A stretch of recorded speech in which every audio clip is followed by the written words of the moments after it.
Ini hati-hati untuk para imam, ya. Imam tanggung jawabnya besar.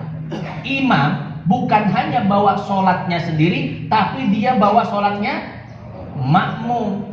Kalau imam tidak sah, 100 makmum di belakang tidak sah sholatnya. Siapa yang tanggung jawab, Bapak Ibu? Lah, paling pertama dimasukin ke neraka dia itu. Hati-hati imam.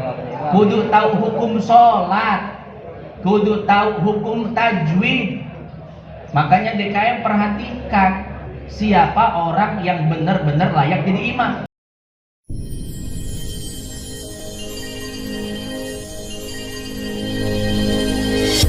Assalamualaikum warahmatullahi wabarakatuh. Wajib pantun. Enak kudu pantun lagi Ustaz ya. Menyimpan gula di dalam lemari, Cakep, tahu-tahu habis dimakan semut. cakep. Jamaah, apa kabar hari ini? Dari Pak Ustadz Saiful yang paling imut. Pemirsa, barangkali yang mau bertanya dipersilahkan.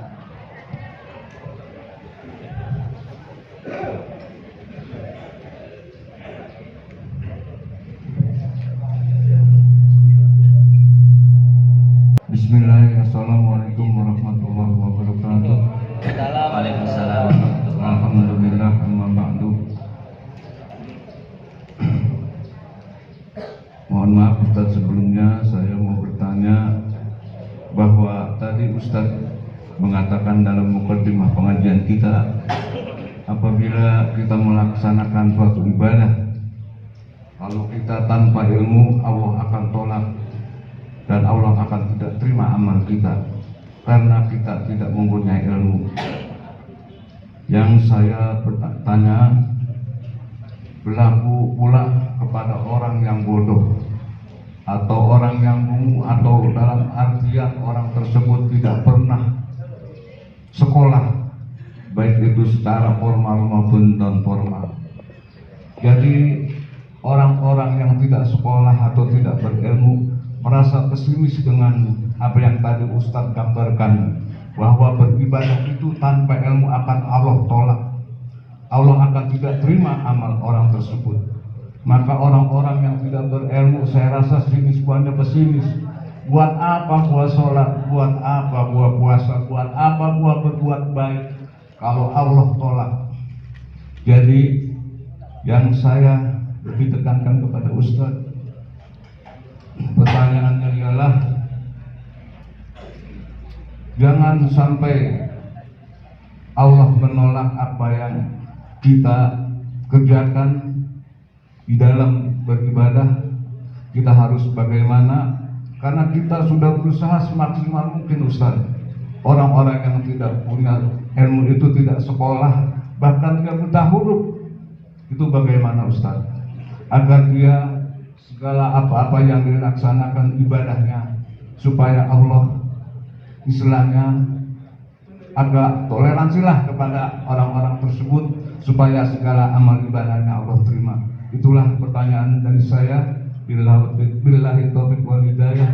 Wassalamualaikum warahmatullahi wabarakatuh.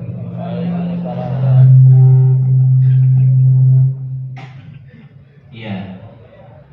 Seorang ulama mengatakan, kun aliman au muta'alliman au mustami'an au muhibban wala takun khomisan fatahlik. Jadilah orang alim. Itu yang pertama. Kalau tidak bisa jadi orang alim, maka jadilah muta'alim, orang yang belajar kepada orang alim.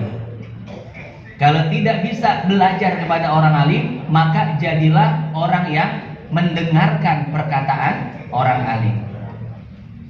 Kemudian yang keempat, kalau tidak bisa mendengarkan perkataan orang alim, paling tidak jadilah orang yang cinta terhadap orang alim. Wala takun khomisan, jangan jadi yang kelima. Fatahlik, engkau akan celaka. Siapakah yang kelima? Yang kelima ini sudah tidak alim, tidak mau belajar kepada orang alim, tidak mau mendengar ucapan orang alim, tidak cinta kepada orang alim, maka dia akan celaka. Maka orang yang ibadahnya tidak diterima, ini adalah orang yang kelima, Pak. Orang yang kelima, alim tidak, ngaji tidak, tanya tidak, cinta tidak. Ini yang akan celaka. Tapi selama kita dalam koridor yang keempat, insya Allah selamat. Dan kalau ada kekurangan-kekurangan di dalam ibadah kita, maka Allah ampuni. Selamat dalam koridor keempat. Ya. Pertama apa tadi? Jadilah orang alim. Ini daerahnya ustadz, kiai, ulama. Yang kedua, kalau tidak bisa jadi orang alim, maka paling tidak jadi muta'alim, orang yang belajar kepada orang alim. Ini para santri yang megang kitab, ngaji, ngelekar. Nah, santri. Yang kedua, tidak bisa jadi santri, tidak bisa jadi muta'alim, paling tidak jadi mustami', orang yang ngaji. Nah, jadi Bapak Ibu sekalian, kedudukannya ini yang ketiga, mustami', orang yang mendengarkan pengajian. Nah, jadi Bapak Ibu ini masih aman kok ya, masih dalam koridor yang aman. Jadi kalau Bapak Ibu ada kesalahan dalam ibadah, insya Allah Allah ampuni, Allah maafkan. Kenapa? Karena proses menuntut ilmu, dimaafkan. Kemudian yang keempat, tidak bisa menjadi orang yang ikut ngaji karena mungkin ada pekerjaan dan lain sebagainya. Paling tidak jadi orang yang cinta terhadap orang alim. Kenapa? Karena orang kalau sudah cinta, maka ketika orang alim ini berkata, dia akan mendengarkan. Betul nggak, Bapak Ibu? Yang begini haram kata ulama, dia ikuti. Yang ini tidak boleh, dia ikuti. Kenapa? Ada kecintaan terhadap ulama. Tapi kata para ulama, jangan jadi yang kelima. Yang kelima ini bahaya. Udah nggak alim, bukan santri, tidak pernah ngaji, juga tidak cinta, fatahlik, maka engkau akan celaka. Nah, jadi seperti itu ya, kurang lebih jawabannya Bapak. Jadi insya Allah kita ini Pak aman. Jangan berkecil hati. Selama kita mau ngaji, selama kita mau dekat dengan guru-guru kita, selama kita mau nanya, maka seluruh kesalahan dalam ibadah kita akan dimaklumi oleh Allah Subhanahu wa taala. Wallahu a'lam bishawab. Yang kedua, dipersilakan.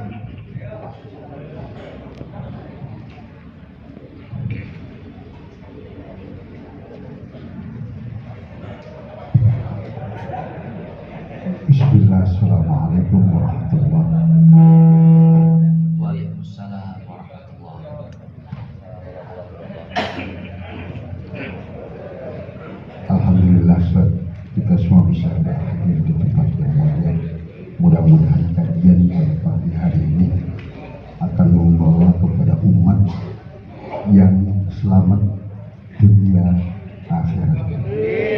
Pertanyaan saya yang pertama, Ustaz, tadi tentang mengenai bab fikih sholat tentunya. Mukadimahnya kan itu, Ustaz. Banyak sekali para imam yang melakukan sholat berjamaah.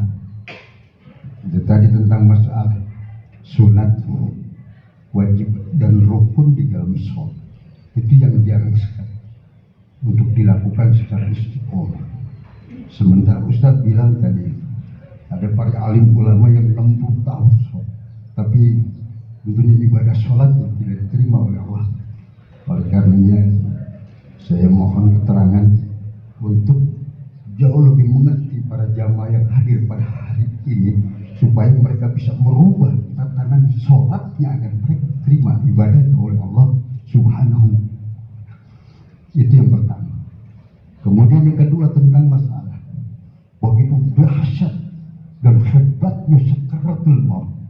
Ini barangkali minta tip dari Ustaz, bagaimana cara untuk bisa tidak sesakit itu dengan sakaratul maut. Seperti halnya ada salah satu riwayat yang mengatakan bahwa ada 4 perkara yang bisa dalam surga tanpa hisab. Yang pertama tentunya mendawamkan salam. Lalu yang kedua qiraatul Qur'an. Dan yang ketiga yaitu menjalankan ibadah subuh dan qiyamul lail. Tentunya barangkali itu salah satu yang diharapkan oleh para jamaah. Bagaimana hebatnya tentang ajab-ajab Allah barangkali mesti ada. Tentunya tip-tipnya untuk menyelamatkan tanpa harus berbuat amal seperti orang-orang yang mampu dalam melaksanakan ibadah dunianya dan bagi orang-orang yang mampu kealimannya. Barangkali hanya itu pertanyaan dari Al-Fakir. Mudah-mudahan ada berkah manfaat untuk jamaah sekalian. Wabillahi taufiq wal hidayah. Assalamualaikum warahmatullahi wabarakatuh.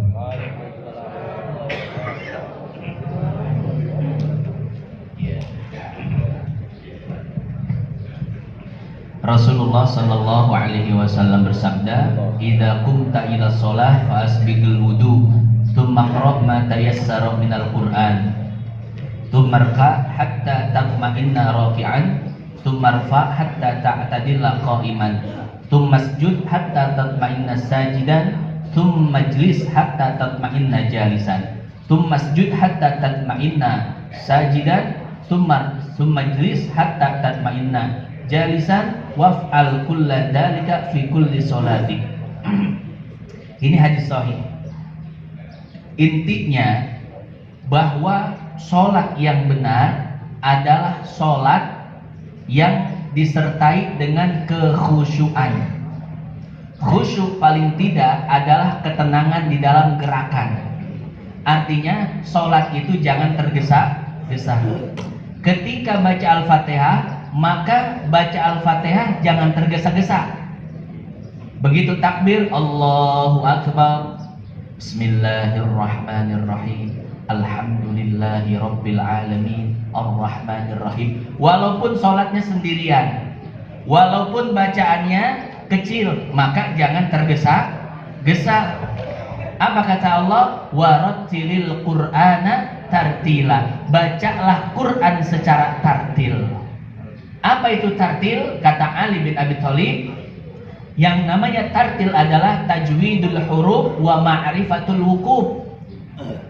Memperbagus hurufnya dan tahu tempat berhenti baca Qur'annya. Jadi baca Quran itu harus pakai tajwid Bapak Ibu. Wal akhdhu bit tajwidi hasbun lazimu man lam yujawwidil Qur'ana azimu. Li'annahu bihil ilahu anzala wa hakada minhu ilaina wasala. Kata Imam Jazari dalam matan Jazari, beliau mengatakan bahwa tajwid itu hukumnya wajib. Orang yang membaca Quran tanpa tajwid, maka dia berdosa, bacaannya tidak sah. Kalau bacaannya tidak sah, maka Fatihahnya tidak sah.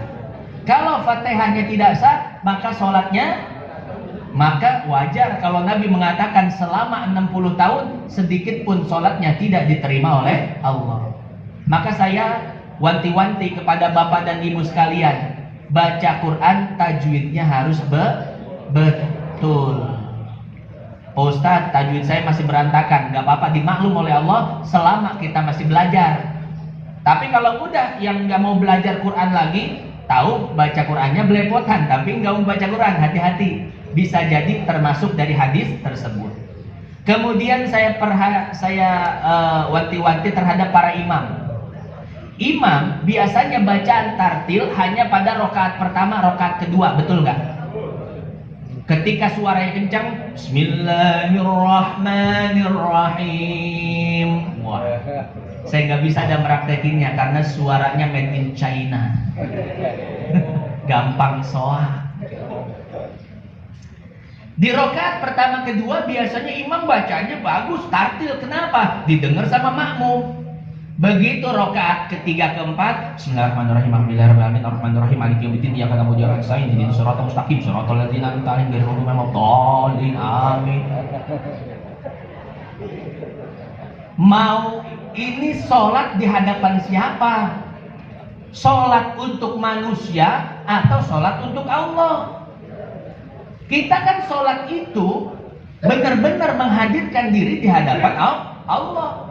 Kalau kita sholat benar-benar menghadapkan diri di hadapan Allah, maka sungguh baik rokaat yang jahar atau rokaat yang sir, maka bacaan Fatihah kita tetap sama Pak di hadapan Allah. Betul nggak? Ketika suaranya kenceng, Fatihahnya tartil. Bismillahirrahmanirrahim. Begitu pula ketika rokaatnya sir, pelan. Rokaat ketiga, rokaat keempat tetap Bismillahirrahmanirrahim. Alhamdulillahirabbil alamin arrahmanirrahim maliki yaumiddin. Tuh. Ini hati-hati untuk para imam, ya. Imam tanggung jawabnya besar. Imam bukan hanya bawa sholatnya sendiri, tapi dia bawa sholatnya makmum. Kalau imam tidak sah, 100 makmum di belakang tidak sah sholatnya. Siapa yang tanggung jawab, Bapak Ibu? Lah, paling pertama dimasukin ke neraka dia itu. Hati-hati imam, kudu tahu hukum sholat, kudu tahu hukum tajwid. Makanya DKM perhatikan siapa orang yang benar-benar layak jadi imam. Kita juga jangan kepedean. Ini masalahnya terkadang nih, kepedean jadi imam karena mungkin dari dulu jadi imam, karena mungkin paling tua misalkan. Hati-hati, sholat bukan masalah gengsi, sholat bukan masalah jadi imam atau tidaknya, sholat masalah tanggung jawab terhadap makmum. Hati-hati, kalau bacaan kita diprotes sama orang, kita introspeksi diri. Jangan dulu langsung, woi ayo kita, jangan, introspeksi diri, barangkali betul ada yang salah. Ini harus hati-hati Pak. Ini masalahnya bukan urusan dunia terserah dah, tapi ini urusannya urusan akhirat. Bacaan perbaiki, gerakan sholat juga perbaiki. Nah, itu poin yang paling penting Pak, tajwid dan gerakan sholat. Jangan tergesa-gesa, jangan terburu-buru. Yang kedua, masalah sakaratul maut. Lihat surat Al-Munafikun ayat 10. Apa kata Allah? Wa anfiqu mimma razaqnakum min qabli ayyatiya ahadakumul maut fayaqulu rabbi laula akhartani ila ajalin qarib fa asaddaqa wa akum minas sholihin. Kata Nabi, berinfaklah kalian, banyak-banyak sedekah sebelum mati. Kenapa? Karena kalau sudah datang sakaratul maut, seseorang mati, mereka itu akan berangan, ya Allah, hidupkanlah aku kembali ke dunia semata-mata untuk bersedekah. Loh, bukannya ibadah itu banyak Pak Ustadz? Kenapa orang mati pengen dihidupin lagi hanya untuk sekedar sedekah? Karena orang yang mati itu tahu Bapak Ibu betapa besar pahala sedekah di akhirat nanti. Yang meringankan sakaratul maut, sedekah. Yang melindungi saat di alam kubur, sedekah. Yang melindungi saat di padang mahsyar, sedekah. Artinya yang lain juga apa? Ada perannya. Tapi peran yang paling besar itu adalah sedekah. Sampai-sampai Allah berfirman, wa anfiqu, coba sebelum mati banyak-banyak sedekah. Karena itu salah satu amalan yang paling bermanfaat. Maka Bapak Ibu, coba yang banyak harta sedekah. Bagaimana Pak Ustadz? Saya pas-pasan ini buat makan aja sama keluarga pas-pasan. Maka ada solusinya. Ya, dhahaba ahlud dusur bil ujur yusalluna kama nusalli wa yasumuna kama nasum. Ya, wa yasaddaqun bi fuduli amwalihim. Sahabat pernah bertanya, Nabi, orang kaya itu enak bisa sedekah, kita orang miskin bagaimana? Apa kata Nabi? Kalau engkau tidak bersedekah, cukup sholat duha 2 rakaat, itu sudah mewakili sedekah setiap hari pada dirimu. Tuh. Maka kita sholat duha ini sama dengan kita bersedekah.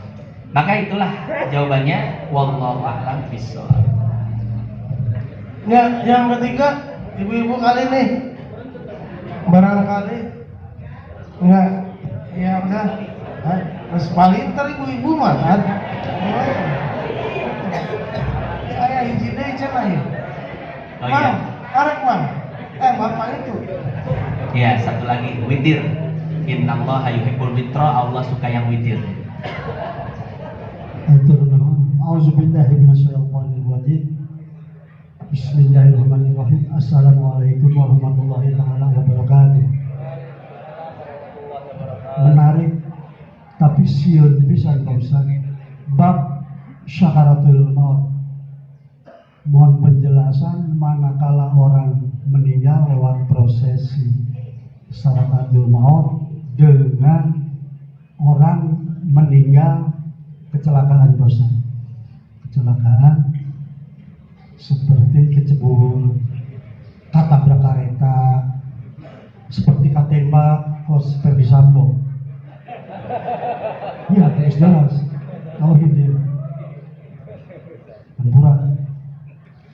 Tadi disampaikan dan dijelaskan oleh Pak Ustadz bahwa orang yang meninggal dengan prosesi sakratul maut, nauzubillah buat kita ya. Seperti manuk dibelut di minyak nu sakit panasna.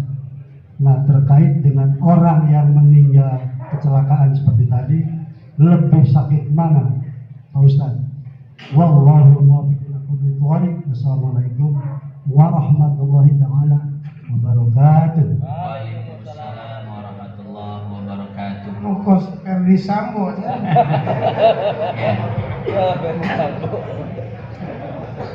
Jadi sakaratul maut itu tidak ada yang bisa merasakan sakitnya kecuali orang yang sedang merasakan sakaratul mautnya. Terkadang kita melihat orang sakaratul maut biasa-biasa saja, Pak. Tapi di alam sana bisa jadi dia sedang berteriak kesakitan, Pak. Ya. Maka dalam keadaan apapun seseorang meninggal dunia, sakaratul mautnya tetap sama. Mau meninggal dunia, mau tenggelam, mau mati di atas tempat tidur, maka sesungguhnya rasa sakitnya itu sama semuanya, Pak. Ya. Hanya terkadang ada yang ditampakkan oleh Allah dan ada yang tidak ditampakkan oleh Allah. Terkadang orang ditampakkan rasa sakit sakaratul mautnya, Pak. 2 hari orang ngap-ngapan. Bibirnya keluar busa, wajahnya hitam, gelap dan lain sebagainya. Terkadang ada yang sakitnya ditampakkan kepada orang hidup sebagai pelajaran. Tapi terkadang dan kebanyakan tidak ditampakkan oleh Allah. Kebanyakan kita melihat orang yang sakit, ya, orang yang meninggal dunia dalam keadaan biasa-biasa saja kan ya. Nah, bukannya tidak sakit tapi tidak ditampakkan oleh Allah. Ya. Dalam hadis sahih dikatakan andai yasma'u kullu syai'in, teriakan orang yang sakaratul maut itu terdengar oleh seluruh makhluk illal insan, kecuali manusia tidak mendengarnya. Walau sami'ahu la sa'iqa, kata Nabi. Andai manusia ini mendengar, maka manusia pasti langsung pingsan. Makanya tidak ditampakkan oleh Allah. Karena kalau jeritan tersebut ditampakkan, Pak, kira-kira manusia ada nggak yang nafsu makan? Nggak ada yang nafsu makan, nggak ada yang nyenyak tidur. Besok mau jalan-jalan puncak, Pak Ustadz, tuh jadi ngadenge jelema jeritan sakaratul maut. Masya Allah. Nah, jadi seperti itu ya. Jadi sakaratul maut, mati dalam keadaan apapun sama ya. Tapi kita selaku orang yang ngaji nggak usah khawatir ya Bapak Ibu. Kita kan udah tahu obatnya, sudah ada solusinya. Sedekah, sholat duha, rajin-rajin baca Quran dan lain sebagainya. Wallahu a'lam bishawab.